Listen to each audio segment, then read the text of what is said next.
After many years of shooting literally thousands of properties for hundreds of clients, I've learned what works and what doesn't when it comes to getting gigs, and I've boiled that down into 6 simple steps that I want to share in this video. Now, these steps aren't some get-rich-quick scheme. They're not just something to be cherry-picked as tips and tricks. These are fundamentals that if you follow them in the right order, then that's what can start growing your client base. It can start getting you more gigs.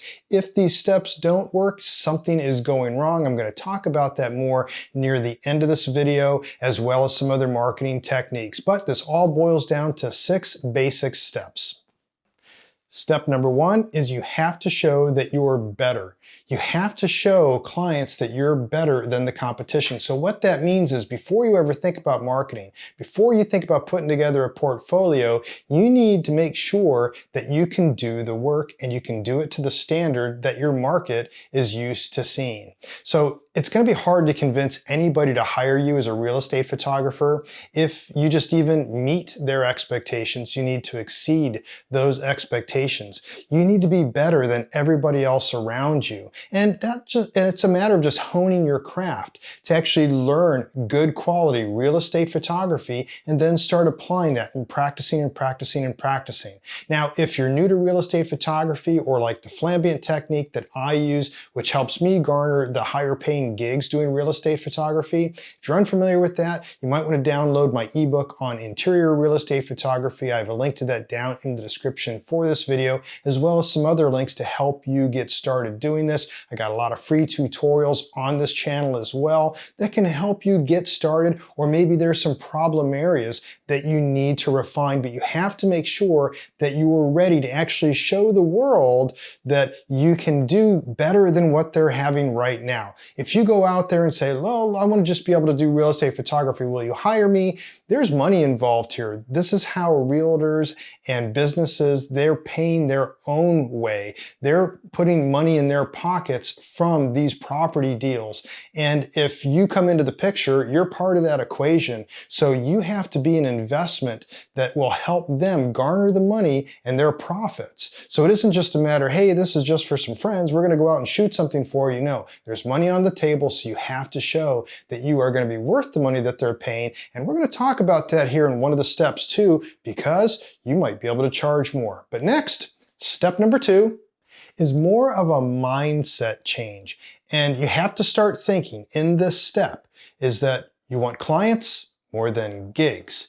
If you're got the mindset that all you're going to do is just go out and get some gigs and hey, I just want to shoot this property and I want to shoot that property, you're not going to grow a business. So gigs are one-offs, and there are tons of realtors out there who will sell 1 or 2 properties and give up. Those aren't the clients that you want.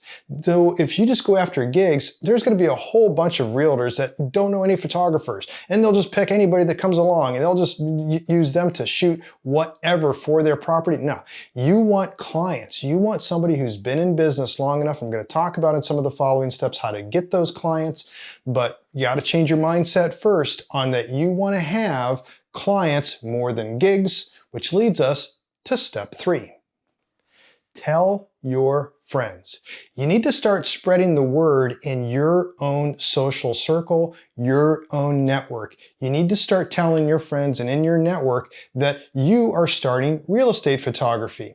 And as you start discussing this with your friends, why you got into it, whatnot, what makes you excited about it, not just, hey, I'm going to get rich quick because I'm going to go out and shoot real estate. No, if you really are passionate about this and you talk to your friends about it and show that you're passionate, guarantee you somebody's going to go, hey, I know a realtor, or you might even know realtors who are friends of yours or in your local network. That's where you need to start focusing. So spreading that news around your own circle, it's very similar to other genres of photography and other businesses as well. When a restaurant first opens up, they usually have one night that's friends and family, not open to the public. It's just for people like that are very close to the person starting the business. It tends to be more forgiving, but it's a great starting point. And that leads us then into step number 4. Focus local first. Now, in step 3, we talked about getting your friends involved, letting them know, that's really local. But once you start building up your portfolio in step number 3, once you start getting some friends to be able to shoot maybe their houses, or you've got some friends that are realtors, or through some other connections, you're able to get a few little gigs off that to start working this way up the ladder. Once you do, and you do have something that is worthy to show, like I talked about in step number 1, is you need to start local. It's very easy to do. It's what I call the local lure in my book on business techniques for real estate photography. Link to that also in the description for this video. Is that you find within your own neighborhood, not searching around your entire city, but something within a few blocks. I guarantee you somewhere along the line, you're going to see really soon, or if you haven't in the last couple weeks, some for sale sign in your neighborhood from a realtor. Look up that realtor. You want to see if that realtor is worthwhile, and if that realtor is, then you can reach out directly to them. So first step with that, and you should do this also with any client that you want to go for. Remember, this isn't a matter of just, I want to get gigs, I'm going to blast it to the world, I want gigs. You should seek out your own clients because you want clients over gigs. So with these local realtors that you do find, look them up on like realtor.com. When you do an agent search for that realtor, you can then see how many properties they have for sale now, how many properties that they typically sell and have sold. If you don't see any of that information, then just move on to the next. You don't want just one-off clients that'll have one-off gigs. You want to go for the quality clients. When you do, and you've done your homework on this for your local lure, then you send them a personalized email. Make it very brief, very short. Nobody has time to be reading a whole lot, and everybody's got Instagram length attention spans. What you want is something that's 2 or 3 lines. Introduce yourself, say, hey, I live close to your property that was listed, I actually live on such and such street. They'll know right off the bat, this isn't some form spam email thing. They know that you actually took the time to look into who they are and you want to work with them. That means a lot to anybody in any business that you're being sought out to be a partner, some type of vendor to collaborate with them. Let them know that since they list properties so close to your house, that you would be willing to give them a discount. Now, I'm not big on giving discounts, as you know, but when you're within walking distance of your house, there's no problem with that. And don't be afraid to say, if you really like this realtor and you really want to work with them, one freebie if it's in your neighborhood. So anyways, that's the local lure. You have to start local first, but the next step, number 5, is you have to become full service. No matter what client you start to attract, you need to show that you can do more than just take real estate photos. So real estate photography is more aptly named real estate media. So you would become a real estate media specialist, and all real estate photographers are to some degree. Photography is the hardest part of it. The rest of it's pretty easy, whether you do it yourself or you know other people that can do it. Things like virtual tours, doing video, doing drone work, putting together websites, doing floor plans.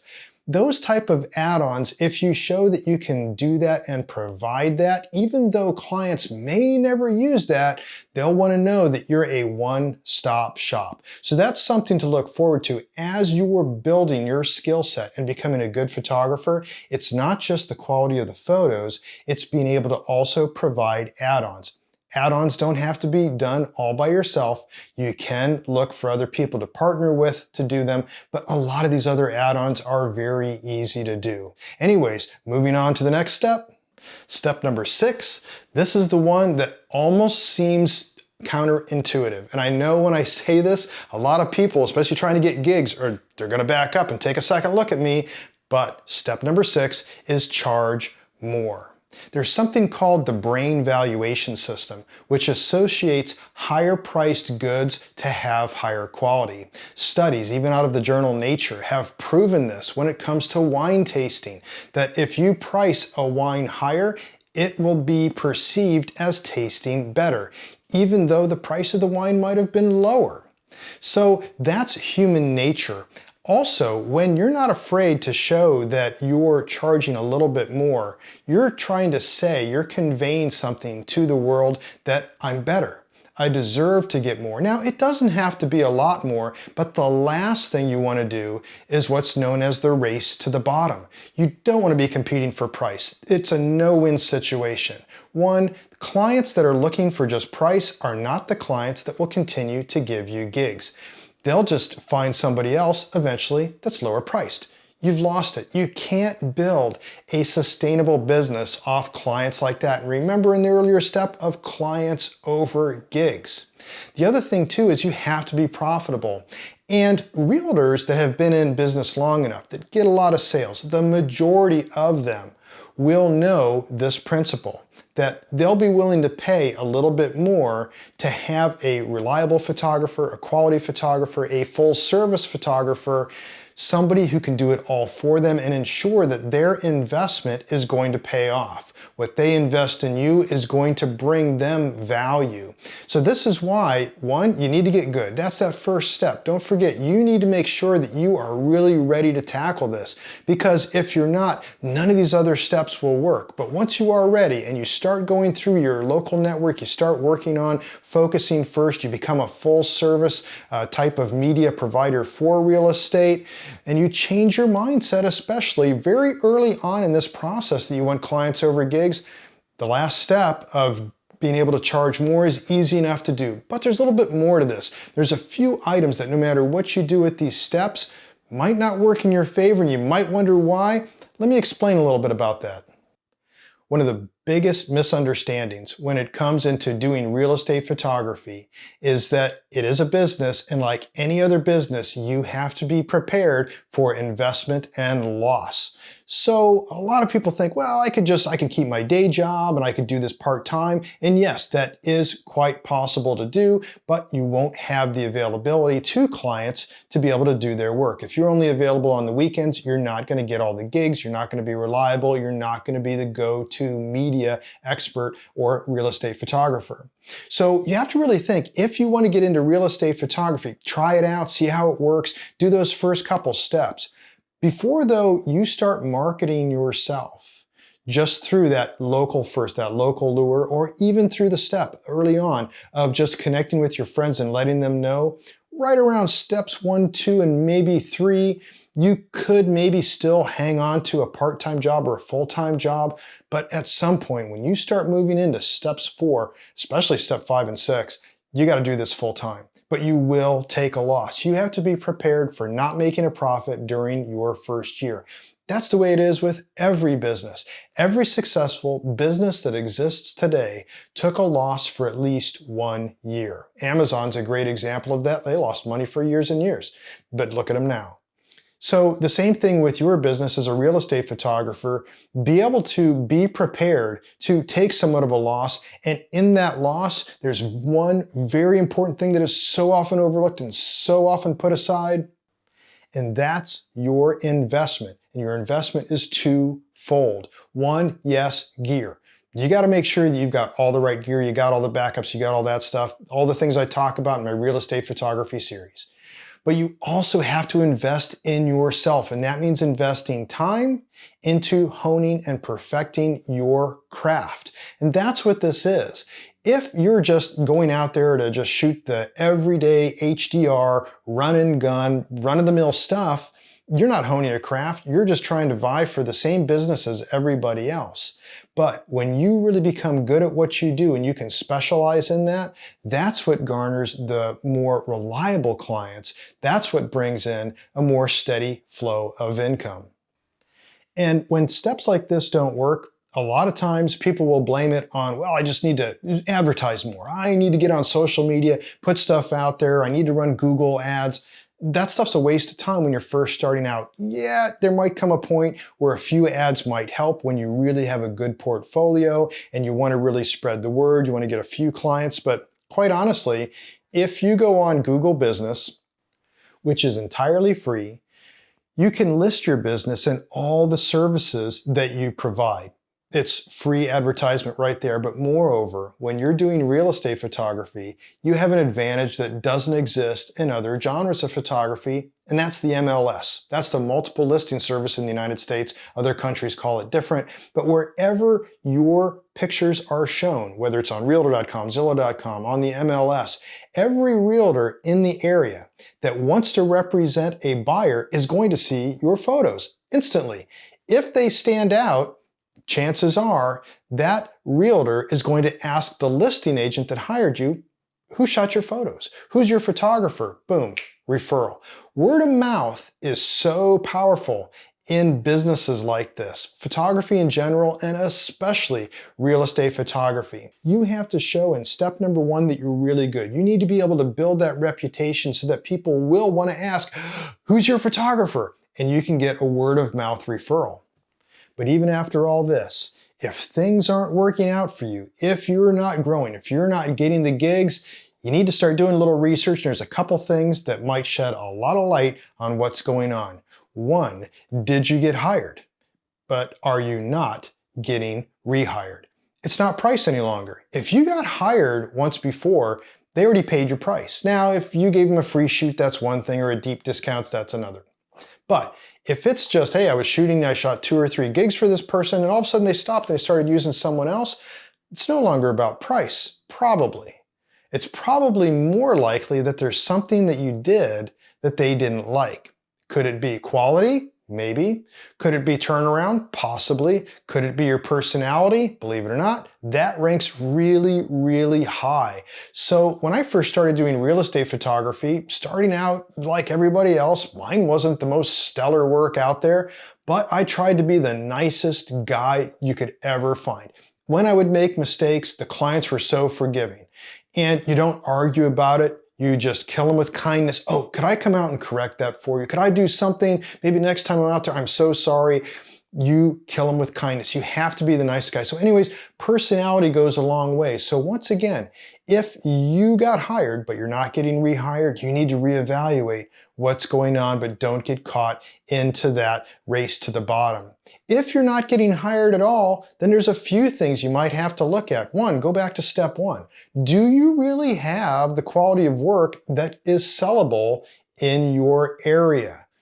Well, if you really think that it is, but nobody's biting on that, you might want to have someone else take a look at it and not just your friends. You know that I do private consultation. You can email me for more info on that, but I do those Zoom sessions, remote sessions, and I train a lot of other photographers that way with photography coaching that builds off the books in my real estate photography series.